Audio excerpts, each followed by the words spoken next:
오늘 우리는 구약 성경에서 부활과 같은 그런 사건을 읽었습니다. 아무런 희망도 없는 이스라엘이라는 나라, 모든 것을 잃어버린 그 나라가 다시 일어섭니다. 포로로 잡혀간 그 유대인들이 고국으로 돌아오게 됩니다. 와서 성전을 다시 짓습니다. 성전을 다시 짓는다는 것은 믿음을 다시 일으킨다는 의미입니다. 에스라는, 그래서 이 에스라라는 이 책은 믿음을 회복하는 이야기고 부활의 이야기입니다. 기원전 예수님 오시기 전 538년 전의 사건이 오늘 읽은 성경입니다. 아주 오래된 이야기입니다. 이스라엘이 바빌론에 망한 지 70년의 세월이 흘렸습니다. 이것은 세계 역사에 이미 잘 기록된 사건입니다. 포로로 잡혀간 유대인들은 이제 바벨론이라는 그 압제자의 낯선 땅에서 자식도 낳고 살림도 하나씩 늘어가고 그저 그렇게 살아가고 있습니다. 그런데 바벨론이 페르시아 제국에게 갑자기 멸망합니다. 영원할 것 같았던 막강한 군사력을 지니고 있는 이 바벨론이 하루아침에 망합니다. 오늘 보면 1절 말씀을 보니까 바사왕 고레스 원년에 여호와께서 예레미야의 입을 통하여 하신 말씀을 이루게 하시려고 바사왕 고레스의 마음을 감동시키시며 그가 온 나라에 공포도 하고 조소도 내려 이르되, 여기 바사왕이란 바사는 페르시아입니다. 이 페르시아가 바벨론이라는 이 대국을, 그 당시 가장 강대 오늘날 미국 같은 그 대국을 정복하자마자 한 일이, 이 페르시아 왕인, 정복자 왕인 고레스가 오늘 보면 2절부터 4절에 나와 있듯이 이 남의 나라의 바빌론의 포로로 잡혀와 있는 이 유대인들을 자기 나라로 돌아가도록 명령을 내린 것입니다. 참 놀라운 일입니다. 내 계획에는 전혀 없었지만 나는 이런 일이 일어날 것을 꿈도 꾸지 않았지만 내게도 부활과 같은 일들이 일어납니다. 오늘 보면 1절을 보면 여호와께서 예레미야의 입을 통하여 하신 말씀을 이루게 하시려고 바사왕 고레스의 마음을 감동시키셨다.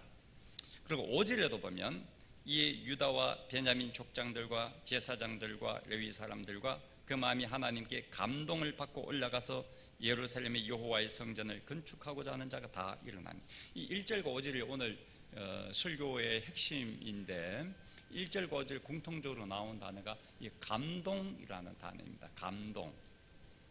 이 감동이라는 단어 우리나라 말로 번역을 했는데 원래 이 성경이 기록된 지금부터 약 2000몇백 년 전에는 이것이 원래 히브리어로 되어 있었는데 히브리어 뜻이 원래 이 단어가 무슨 뜻이냐면 잠자던 사람을 깨운다 이런 뜻입니다. 그런데 이거를 히브리어를 한국말로 번역하는데 적절한 단어를 찾지 못하여서 감동시켰다라는 단어로 번역을 했을 뿐이에요. 그러나 더 정확한 의미는 지금 잠들어 있는 이 사람을 깨워줬다라는 뜻입니다. 하나님께서 고레스라는 페르시아 제국의 왕의 마음을 일깨워 주셨다. 그러면 페르시아의 고레스 왕, 이 사람은 하나님을 전혀 믿지 않는 사람이기 때문에 이 사람은 하나님을 섬길 줄도 모르고 하나님이 누군 줄도 모르는 사람인데 이 사람은 페르시아 제국은 다른 신을 섬기는, 우상을 섬기는 왕이거든요. 근데 이 사람이 어떻게 하나님을 알고 하나님을 섬기는 유대인들은 너희 나라로 돌아가라고 말할 수 있었을까? 자기 머리에서 나온 게 아니라는 이야기죠. 이것은 하나님께서 그 고레스 왕의 마음을 움직이셨단 말이에요. 하나님께서 하나님에 대해서 전혀 듣도 보도 못한 모르는 사람 고레스의 마음을 이렇게 감동시키시니까 그런 생각이 난 거예요. 하나님 생각이 난 거지. 오늘 교회 처음 나온 사람도 예수님 하나도 몰라도 하나님에 대해서 하나도 듣도 못해도 하나님께서 그 마음을 움직이시면은 알게 돼요. 깨닫게 돼요. 그래서 잠들어 있는 사람이 깨어나는 것과 같은 그런 죽은 사람이 살아나는 것 같은 그 부활의 역사가 부활의 그 놀라운 일이 그의 인생에 오늘 일어날 수가 있는 것입니다. 하나님이 이 바벨론에 와 있는 유대인들의 마음을 감동시키셨다고 5절에 나와 있어요. 그러니까 유대인들이 잠들어 있다는 이야기예요. 유대인들은 예루살렘 성전을 지어놓고 성전에서 매일 예배를 드리고 성경도 배우고 하나님이 기뻐하시는 삶을 의를 행하고 평화롭게 사는 것이 그들의 삶이었어요. 그런데 유대인들이 바벨론 나라가 멸망해서 바벨론이라는 압제자의 나라의 남의 땅에 와서 살다 보니까 예배를 제때 드릴 줄 아냐? 다 잊어버렸어. 성경을 읽을 줄 아냐? 다 까먹어버렸어. 하나님이 뭘 기뻐하시는지 정의를 행하라는 것, 평화롭게 살아라는 것, 사랑을 실천하라는 것 다 잊어버렸어. 잠든 영혼이야.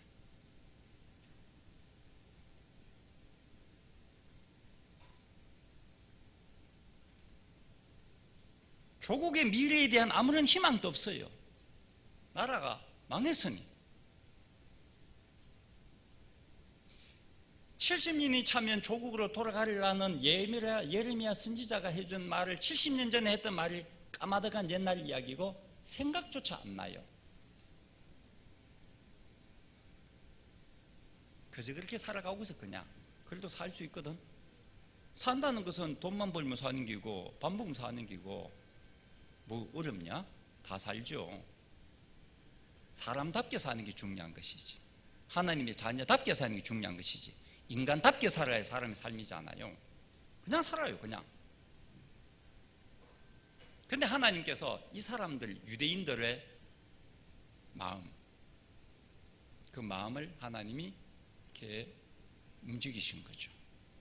그 사람들의 마음을 하나님이 일깨워 주신 거죠. 잠들었던 신앙이 다시 살아나게 된 거죠. 잠들었던 예전에 하나님 말씀이 다시 새록새록 생각나게 된 거죠. 하나님의 성전에 대한 것 아무 생각도 않고 살았는데 성전이 막 떠오르기 시작한 거죠. 고향 생각이 난 거죠. 고향에 가고 싶다는 생각이 갑자기 난 거예요. 이 사람들. 하나님 말씀이 생각난 거예요. 그래서 그들이 고향으로 돌아가서 성전을 짓고자 다 일어났다 그래요. 일어났다. 상징적인 의미죠. 죽었던 자가 일어났다, 살아났다는 상징, 부활의 의미를 지금 이 메시지가 전달하고자 하는 거죠. 여러분, 지난 주간 봄비가 참 많이 왔어요. 이 봄에도 이렇게 비가 많이 오나 하고 싶을 만큼 비가 자주 많이 왔어요. 날씨도 좀 쌀쌀하고 그죠. 근데 이 봄비라는 것은 생명의 물입니다. 겨우 내내 딱딱해져 있던 이 메말라 있는 나뭇가지를 봄비가 촉촉이 적셔주면서 이 나뭇가지가 부드러워집니다. 이 부드러운 가지에서 새싹이 살며시 고개를 내밉니다. 노란 개나리 꽃이, 하얀 목련꽃이, 매화꽃이, 벚꽃이 새색시 같이 고개를 쏙 내밀고 나옵니다. 하나님의 은혜도 봄비같이 우리에게 스며듭니다. 조금씩 촉촉히 메마른 내 마음, 딱딱한 내 마음을 부드럽게 해주고 적셔주는 봄비같이 하나님의 은혜가 조금씩 내 마음에 내리게 됩니다. 그러면 굳어있던 우리 마음에서 서서히 꽃이 피기 시작하고 새순이 돋아납니다. 잎이라곤 하나도 없이 다 떨어져 버린, 겨울 내내 다 떨어져 버린 앙상한 가지에 새파란 순이 나오듯이 하나님이 우리를 터치하시면, 하나님이 우리의 마음을, 하나님이 우리의 영혼을 이렇게 만지시면, 움직이시면 우리 마음에도 우리 영혼에도 잃었던 믿음이 다시 회복되게 되는 거고, 기도의 열심도 다시 살아나게 되는 것이고, 봉사하고 남을 위해 섬기고자 하는 그 뜨거운 열정도 다시 솟아나게 되는 것이고, 잃어버렸던 사랑 다시 하게 되고, 이 회복의 일, 부활의 놀라운 일이 하나님께서 봄비같이 우리 마음을 만지시면, 촉촉히 내려오면 이런 꿈도 꾸지 못할 일들이, 내 사전에는 없고 계획에는 없던 일들이 하나하나씩 꽃이 하나하나씩 피듯이 계속 일어나는 거예요. 꽃이 한꺼번에 안 핍니다. 저 요즘 꽃나무 관찰을 해보면 꽃은 요만큼 피었다가 또 좀 더 피었다가 먼저 핀 꽃은 떨어지고 그 다음 또 피어나고, 그래서 그냥 대충 보면 항상 꽃이 많이 있는 것 같지만 일찍 핀 꽃은 떨어져요. 떨어지고 그 다음 새 꽃이 또 피어나는 거야. 다시 새로워지고 항상 새로워지고, 이게 부활입니다. 항상 새로워지는 거. 우리 삶에 있어서, 우리 인생에 있어서 깨어나야 할 부분, 그 회복되어야 할 부분이 있습니다. 나는 하나님 없어도 괜찮아. 나 하나님 안 믿어도 살 수 있어. 충분히 지금 잘 살거든. 나 열심히 신앙생활 안 해도 충분히 행복하거든.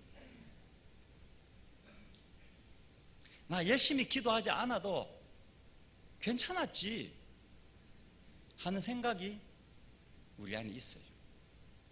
맞아요. 괜찮아요.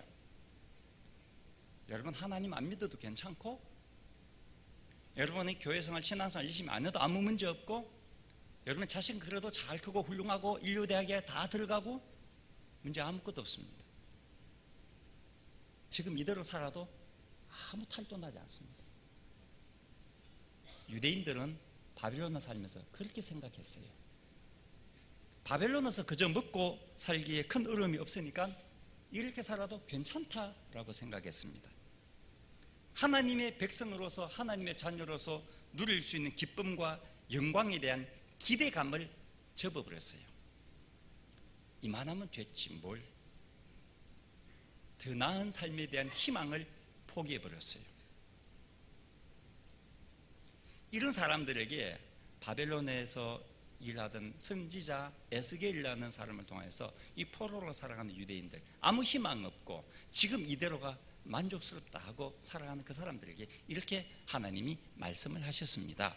에스겔서 37장 12절 14절입니다.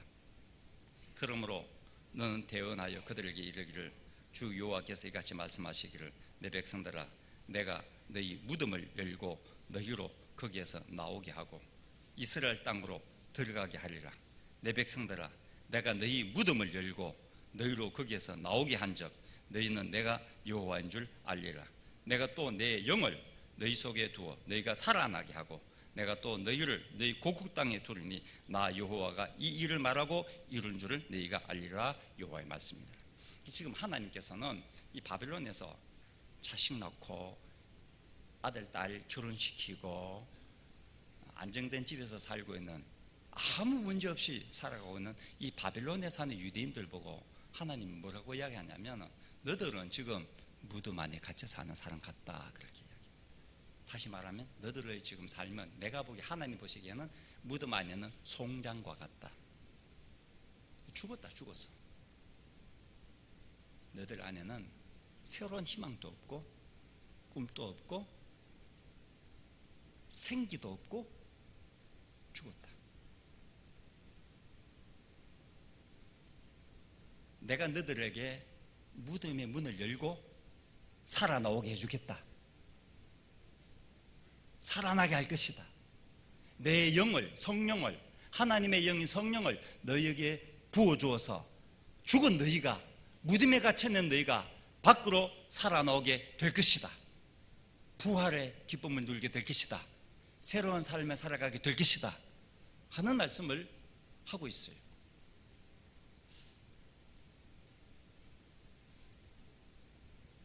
그들이 무덤에서 나와서 고향 땅인 예루살렘으로 돌아가서 마음껏 하나님을 예배하고 찬양하고 하나님을 섬길 수 있는 날이 올 것이다. 너희들뿐만 아니라 너희의 자녀 손 후손 대대로 세상 모든 나라 사람들 앞에서 빛과 같이 살아가는, 이 어둠에 있는 많은 사람들이 너희들을 보고 빛을 보고 하나님께로 나올 수 있는 사명을 감당하는 사람으로 내가 너희들을 민족으로 세워주겠다. 이게 하나님의 계획이었어요. 나는 나 혼자만 평안하게 살면 된다고 생각했는데 하나님께서는 나를 살리셔서 내 가족을 변화시키고, 하나님은 나를 살리셔서 우리 나라의 어둠 속에 있는 자들을 빛으로 나오게 하시고, 하나님은 나를 살리셔서 세상의 절망 가운데 있는 사람들에게 희망을 주는데 나를 쓰시겠다. 나를 이런 사명을 감당하는 사명자로 세우시겠다는 말씀입니다. 하나님 오늘 또 성령을 우리에게 주셔서 우리 속에 성령 하나님이 들어오셔서 이 메마르고 이 딱딱하고 이 삭막한 내 마음에 성령께서 만지시고 터치하시고 이렇게 움직이셔서 우리 영혼이 부드러워지고 새순이 돋고 꽃이 피고 열매가 맺도록 죽은 자가 살아나게 하는 것과 같은 그런 부활의 역사가 일어나게 될 것입니다. 오늘 페르시아, 오늘 이 페르시아 제국의 사건을 우리가 보면서 페르시아 제국의 고레스 왕이 바벨론을 정복한 이 사건은 아주 유명한 세계 역사에, 세계사에 나오는 유명한 역사적 사건이거든요. 당시 이 고레스 왕은 바벨론 왕들과 전혀 다른 피정복민에 대한 정책을 썼어요. 바벨론은 노예로 불을 먹고 학대하는 정책을 썼지만은 페르시아의 고레스 왕은 유화 정책을 썼어요. 정복당한 사람들, 그들에게 대한 관용을 베푸는 정책을 썼습니다. 그래서 다 너희들 나라로 돌아가라, 해방을 시켰어요. 돌아가라. 그리고 너희들 나라에 돌아가서 너희들이 섬기는 신의 성전도 짓고 신을 섬기라 하고 종교적인 자유도 다 줬어요.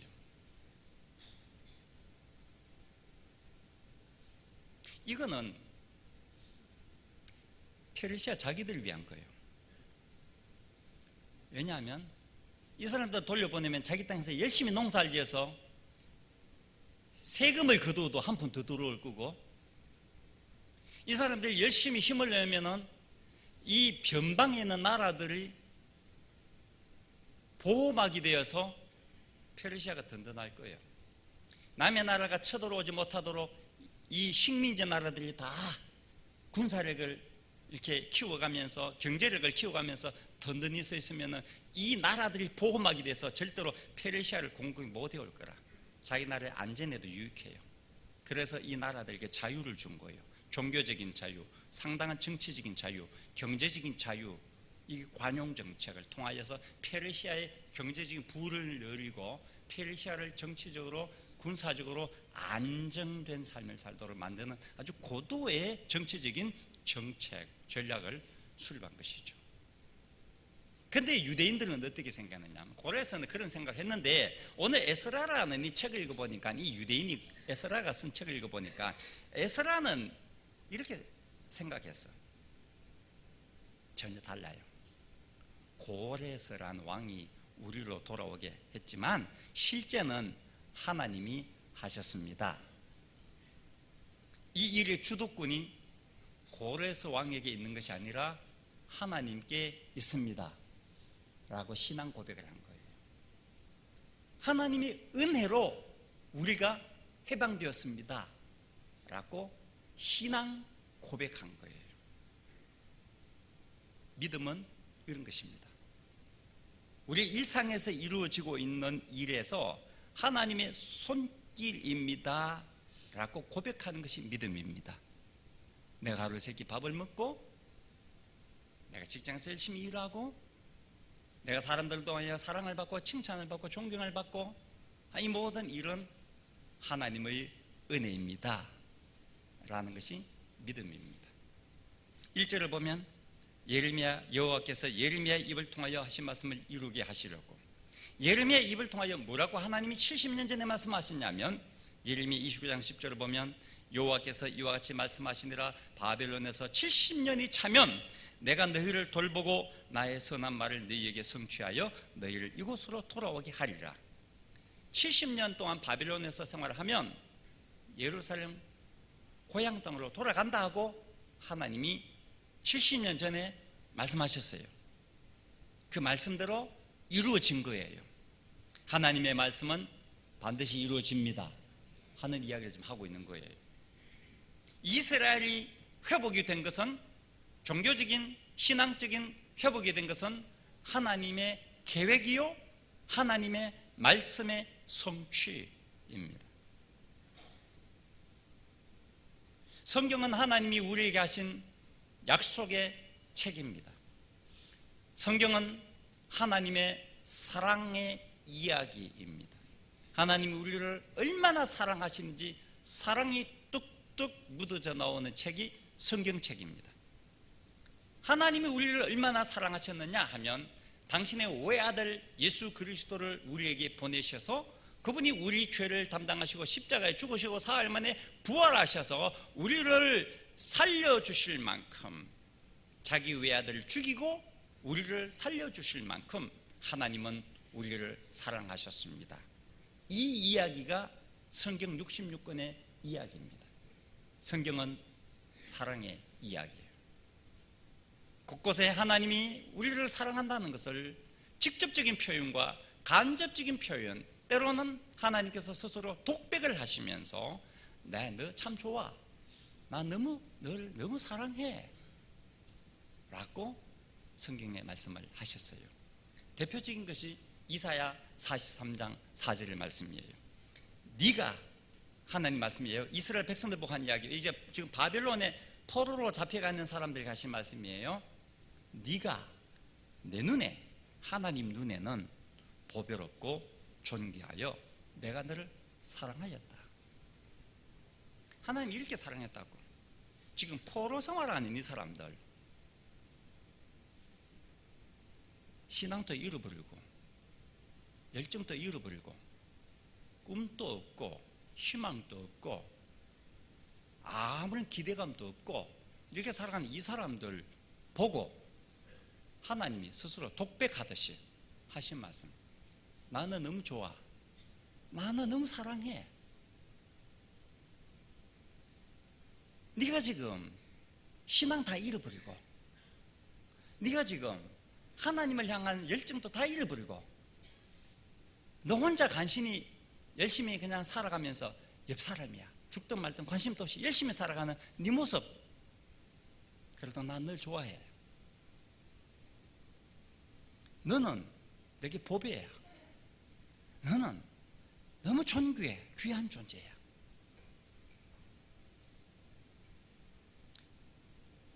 이게 성경이에요. 하나님, 나 너무 좋아한대. 여러분 너무 사랑한대. 때때로 우리가 연약하여서 실수하기도 하고 넘어지기도 하지만 하나님이 여전히 우리를 보고 싶어 하시고 우리를 보석같이 여기시고 우리를 사랑하고 계신다는 거예요. 그렇기 때문에 우리가 신앙도 잃어버리고 사랑도 잃어버리고 믿음도 잃어버리고 기도도 잃어버리고 열정도 잃어버리고 다 잃어버려도, 그렇게 지금 바벨론에 살고 있어도 하나님은 그들을 사랑하기 때문에 다시 열정을 회복시키고 다시 믿음도 회복시키고 다시 봉사도 회복시키고 다시 하나님 향한 기도의 열심도 회복시켜주고 사랑도 회복시켜주고 그들의 삶이 잃었던 모든 상실한 부분들을 다시 되살려 주겠다고 하나님께서 말씀하신 것입니다. 사랑하기 때문에. 이유는 한 가지밖에 없어요. 사랑하기 때문에. 예수님께서 부활하신 후 50일이 지났어야 비로소 제자들은 예수님이 죽으신과 부활을 증거하는 전도자로서의 삶을 살게 됩니다. 50일 동안 예수님 죽었다가 사흘 만에 다시 살아나시고 이들이 전도자로 서기까지, 예수님을 증거하는 전도자 되기까지 50일 동안 예수님은 여러 차례 제자들에게 나타나셨습니다. 그럼에도 불구하고 제자들은 다시 고향으로 돌아가 버렸습니다. 갈릴리 호수에서 옛날에 고기 잡던 어부의 직업으로 회귀해 버렸습니다. 거기 예수님 나타나셨어요. 오셔서 베드로와 7명의 제자들이 앉아 밥을 먹으면서 예수님께서 말씀하셨어요. 너 아직도 날 사랑하니? 베드로가 네, 그렇습니다. 3번이나 같은 질문을 하셨어요. 너 아직도 날 사랑하니?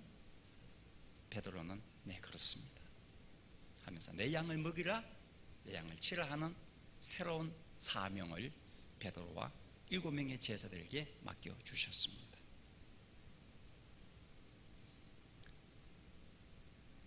그래서 이 사람들이 돌아와요. 예수님이 하늘로 이제 성천을 올라가시고 난 후에 제자들은 마가의 집에 모여서 열흘 동안 열심히 기도했어요. 성령의 충만을 받았습니다. 힘이 막 생겼어요. 그래서 나가서 예수님을 믿으십시오, 예수님을 믿으십시오 라고 아주 용감하게 증거하기 시작을 했어요. 단번에 하루 만에 갑자기 되는 건 하나도 없습니다. 그래서 우리가 이 말을 쓰지 말아야 돼요. 사실은 단박에 뭐 했다는 건 사기입니다. 하루아침에 뭘 했다? 거짓말입니다. 갑자기 뭐가 생겼다? 몰라서 한 이야기입니다. 그렇지 않습니다. 하나님의 은혜가 자주 범비같이 우리 마음에 내려옵니다. 오늘도 하나님께서 우리 마음을 감동시키십니다. 지난주일도 하나님 우리 마음을 감동시키셨습니다. 계속하여서 우리에게 은혜를 주십니다. 매주일 매일 범비 같은 하나님의 은혜를 조금씩 받으면서 우리 무딘 마음이 따뜻한 마음이 되고 상처투성이인 내 마음이 조금씩 회복되고 싸매어지고 치유되고, 그래서 내 영혼이, 내 마음이 조금씩 새로운 용기가 나고 새로운 생각도 떠오르고 새로운 꿈도 생기고 새로운 삭을 틔우게 되고 새로운 꽃을 피우게 되는 거예요. 봄꽃이 피는 순서가 다 다르죠. 아시죠? 매화가 참 일찍 피더만요. 개나리도 좀 일찍 피는 꽃에 속하고, 그리고 목련도요 좀 일찍 핍디다. 그리고 벚꽃 요즘 피는 4월의 라일락. 하나님은 우리 개개인을 향한 다른 타이밍을 갖고 계십니다. 아직 꽃을 피우지 못했어도, 아직 내 인생에 꽃을 피우지 못했어도 괜찮습니다. 나는 좀 더디게 피운 사람이니까 그래요. 하나님은 늦게 꽃을 피우고 열매 맺게 하는 분들도 많이 계세요. 장미나 철쭉꽃처럼 5월에 피기도 하는 사람이 있어요. 백일홍처럼 뜨거운 7, 8월의 여름에 100일 동안 파랗게 피는 아름다운 사람들도 있어요. 국화처럼 가을에 피기도 합니다. 동백꽃처럼 차디찬 겨울에 눈 속에서 빨간 꽃으로 피기도 합니다. 하나님의 계획은 우리 인생에 아름다운 꽃을 피우고 열매 맺게 하는 것입니다. 남들은 다 아름다운 꽃을 피우는데 나는 뭐냐? 내 인생은 왜 이러냐? 내 인생은 왜 이렇게 쪼그라들었느냐?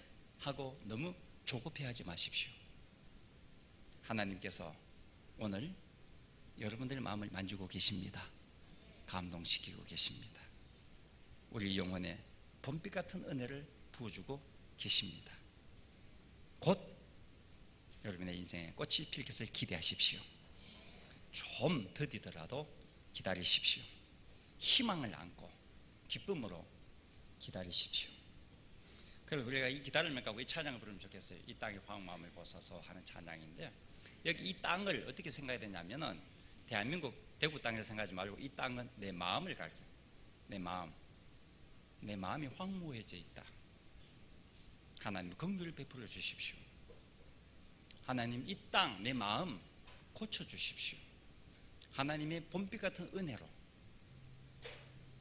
하나님 내 마음 무너져 있어요.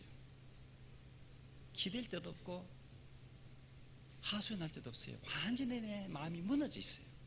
하나님 이 기초를, 내 인생의 기초를 다시 세워주십시오. 성령의 불이 내게 임하여 진리의 말씀이 하나님 말씀으로 내 마음이 새로워지기 원합니다. 은혜의 강물이 내 심령에 내 마음이 흘러오길 원합니다. 이런 마음으로 찬양을 보겠습니다.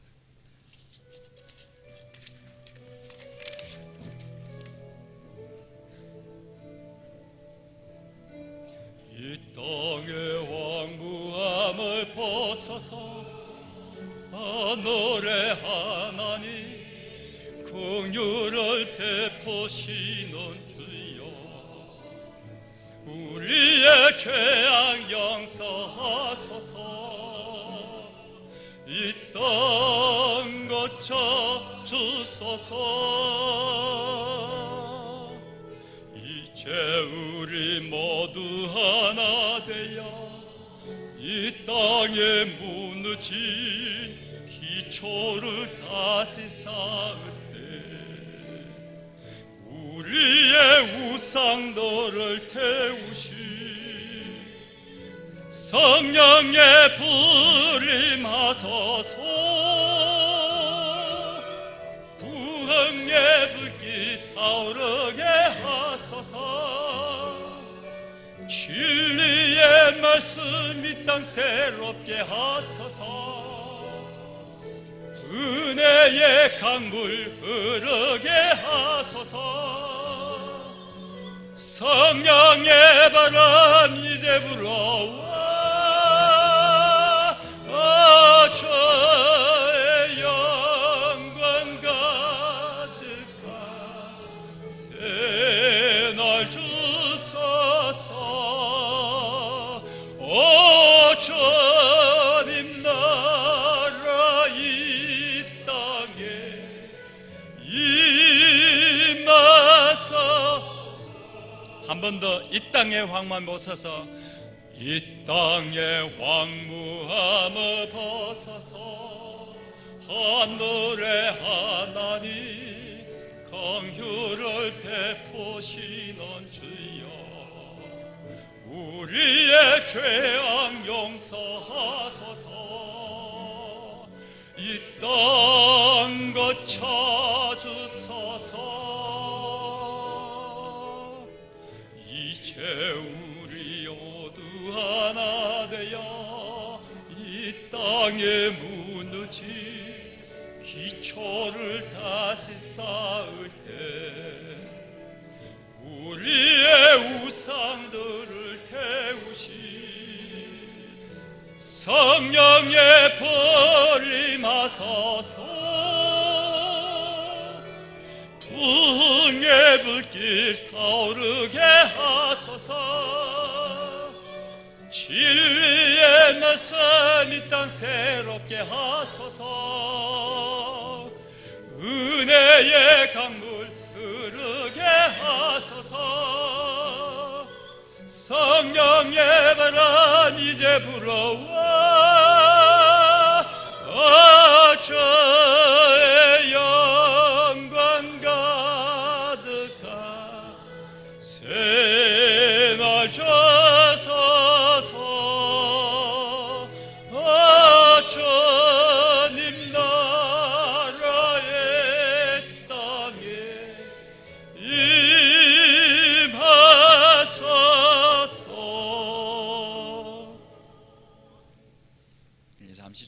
가운데서 한번 기도해 볼까요? 한번 조용히 한번 생각해 보십시오. 혹시 내가 그저 살만하다고 생각했는데 좀 마음에 하나님께서 내 마음을 감동시키셔서 내가 이렇게 살면 안 되겠구나, 한번 새로 한번 살아볼까?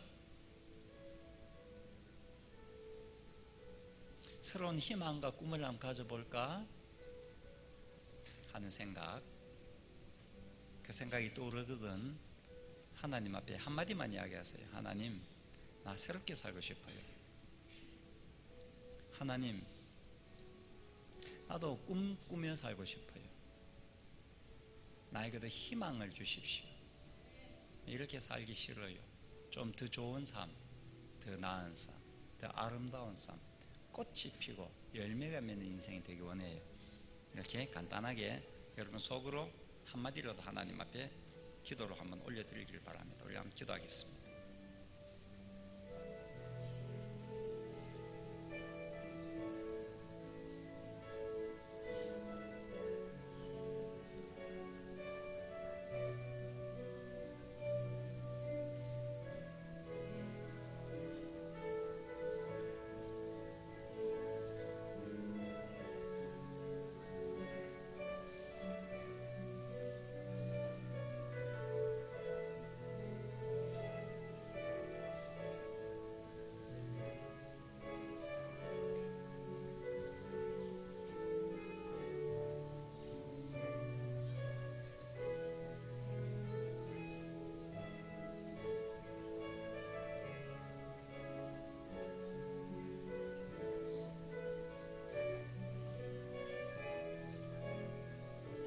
하나님,